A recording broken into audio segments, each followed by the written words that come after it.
sons and daughters. Hello, ladies and gentlemen, and welcome to the Aurora Smedley podcast, where I speak with you about what the world needs to hear. And in today's episode, I'm going to be discussing the concept of freedom. So many of us, especially in the United States, we are obsessed with this idea of freedom. And so I'm going to discuss perhaps some unusual perspectives on what freedom actually means, what actually constitutes real freedom, and how to make our lives, quote unquote, more free. And here with me today is my guest, who is my brother. So if he has any questions, he's going to chime in at his convenience. Yes, let's do it. Yeah? Okay, great.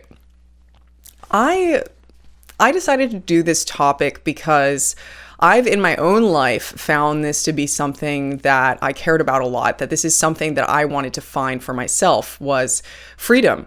To find a sense of freedom, to find a sense of being free in my life.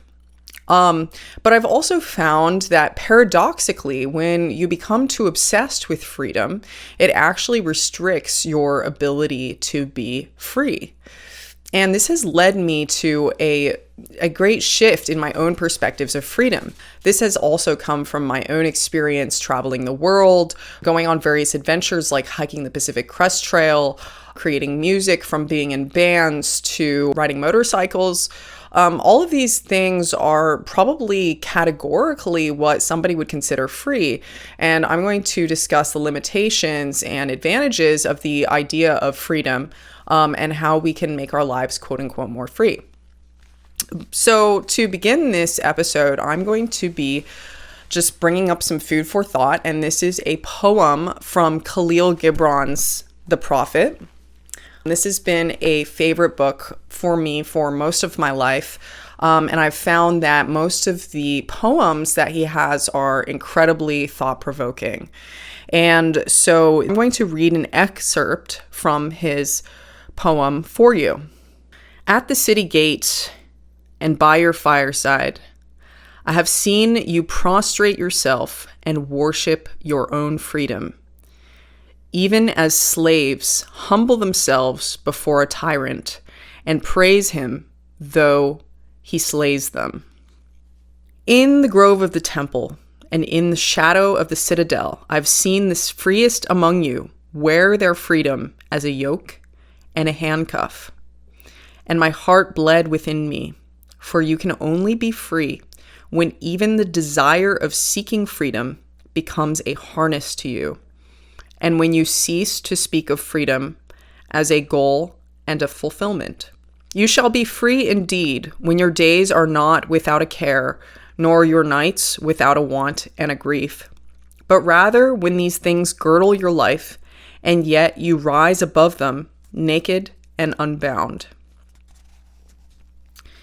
And how shall you rise beyond your days and nights unless you break the chains which you at the dawn of your understanding have fastened around your noon hour? The truth, that which you call freedom, is the strongest of these chains, though its links glitter in the sun and dazzle your eyes. And what is it but fragments of your own self that you would discard, that you may become free?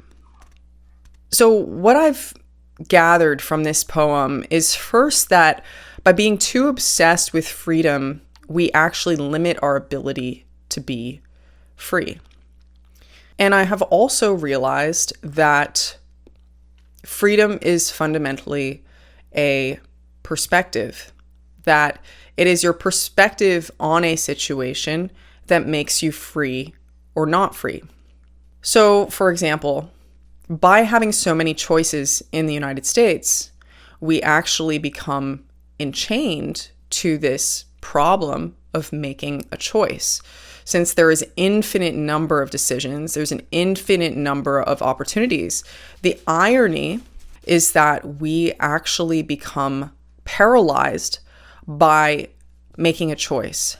We become paralyzed by the sheer number of opportunities, and this actually makes us less free, not more. So ironically, when you have fewer choices, you have freedom from choice. Another example that I will make towards this is that when I was traveling for many years, I realized that many of my friends who weren't traveling felt that my position was highly enviable, that they were jealous of me. But what I realized is that there are advantages to staying in one place and there are advantages to traveling. When you are staying in one place, you have the freedom to create lasting relationships. You have the freedom to build a career, to build a job, to build your life. When you're traveling, you might have the freedom of location, but you don't have the freedom to build these lasting friendships and relationships. And in a way, this can become quite alone. So which one is freedom then? In the case of traveling, there are certain kinds of freedom that you get with it, but you also have certain limitations, certain chains, certain non-freedoms. Similarly, when you stay in one place for a long time, you have the freedom to build your life, build lasting relationships, perhaps build a marriage, have a home. You have the freedom to do this. But on the other hand, you have the limitation of perhaps being able to roam and travel and be more spontaneous in a way that you might desire to do so. So as you can see, whether either situation is freedom or chains depends on your perspective. If you are traveling and you deeply desire to be in a home, then traveling will feel like chains to you. If you are in a home, but you deeply desire to travel, the home will feel like chains for you. So, as you can see, either way, what is truly quote unquote freedom is defined by your perspective, defined by how you feel about the situation.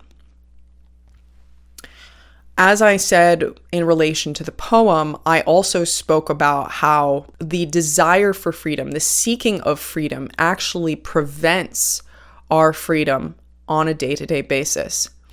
And this is something that is very often noted in the spiritual community and, for example, the Buddhist community, because there is such a great emphasis on escaping the cycle of samsara, of suffering.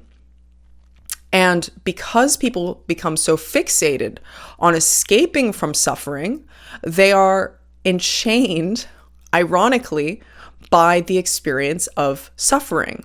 As you can see, I'm highlighting a number of kind of fascinating perspectives on freedom, because we tend to think that freedom is objective. And I think that perhaps on a societal level, this is true. There are objective freedoms, for example, that our forefathers fought for in the United States. However, regardless of our situation, whether we are free in that situation is determined by our perspective. The converse of this is that we have the opportunity to become free in every single moment by shifting our perspective. When you shift your perspective, you can immediately become free simply by changing how you relate to the current situation. A key aspect of this is removing our resistance to our current situation. So much of the time, we want to be somewhere else, someone else, something else other than what we currently are. And because of this, we are creating a constant friction and a constant resistance to our current circumstances. And this resistance is what actually makes us experience suffering, what makes us feel like we are in chains. When in truth, for example, if you are in a relationship, you have the freedom from having to pick a partner. When you are single, you have the freedom of being able to choose a partner. But when you are in a relationship, what some might see as being in chains, you are free from having to choose a partner, from having to look for a partner, from having to be alone. I recently saw a post by a travel influencer, and she pointed out, what if the 9 to 5 is freedom? Because there's been no point in the past where we haven't had to fight for our survival, go hunt down food, go into the farm, and basically make things happen so that we can survive, where we might need to work day and night in order to gather and harvest food in order for us to be able to sustain ourselves. Now we have arguably way better of a lifestyle, and this is accorded to us by, for example, a 9 to 5. So now that I've discussed the fact that we can shift our freedom through shifting our perspective, I'm going to highlight how to do this so that in any moment you can become free, that you can access that sense of freedom that you are looking for. So I'm going to share a simple technique for immediately creating freedom in any moment. And this is just a way to gain awareness and shift your perspective. And this is, whenever you're feeling negative about your life circumstances, about whatever, you take your attention internally and you ask yourself, what about my perspective needs to end? What about my perspective needs to shift?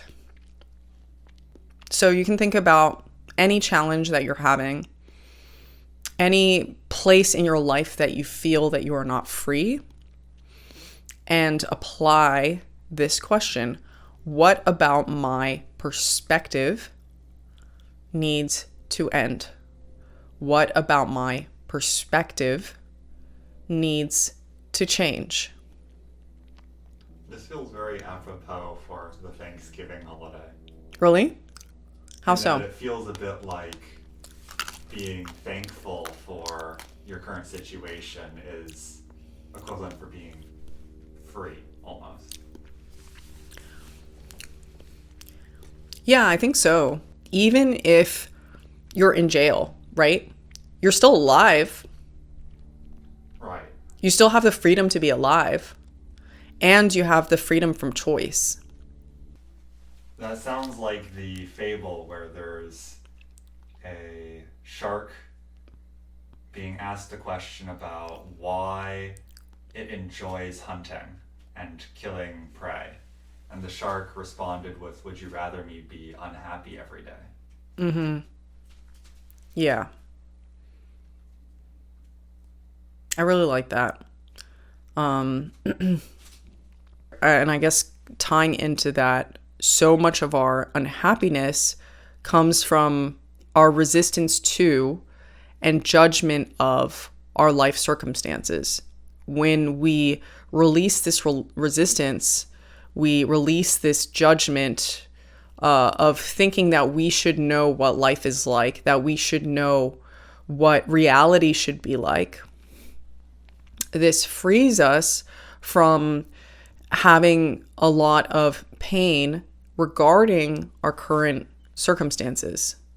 Where do you see the dividing line between getting too complacent versus feeling free with the situation you currently have? The way to feel free while also not being complacent is to decide what you want as, for example, your alternate reality, but then shift your perspective so that you are in full acceptance of your current reality. This is holding a paradox of two different things at once. On one hand, there is the desire for instance, a different outcome, a greater expansion of self, a greater beingness of whoever or whatever I am. And on the converse, it is being in full acceptance and feeling fully free, feeling fully happy exactly as where I am now. And the reason why we need to hold this duality is because when you are not in full acceptance and in full freedom in this moment, you will carry that with you into the next moment, regardless of the shift in circumstances. For example, let's say that you get into becoming an entrepreneur because you hate being broke. So then you make a ton of money. You become, in fact, a millionaire, and you're making $1 million a year, let's say. But because you had this mentality of being broke back then, even once you have reached this situation of having all this money, you still feel broke inside. And since you still feel broke inside, your emotional relationship to the money is actually going to be the same, regardless of the physical amount in your bank account. If you're constantly afraid of losing that money, but you have it, you will still be encumbered by the fear around that money rather than the ease and joy that you actually seek. Because nothing that we want is really about the thing that we want, who we want to be, what we want to become, etc.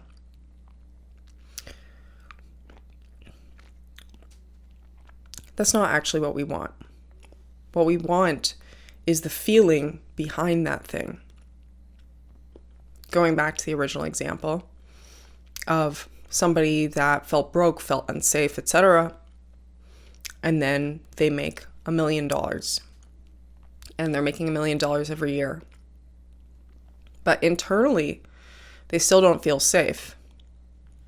They're still broke internally, even though they have the external representation of that wealth.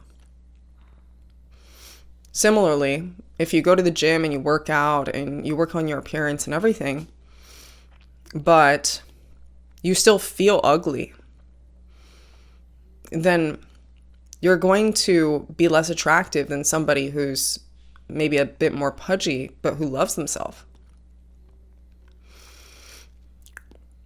So as you can see, the thing that we want is not the thing, but the feeling behind the thing, the perspective that we get, the emotional feeling of elation that we have from that thing.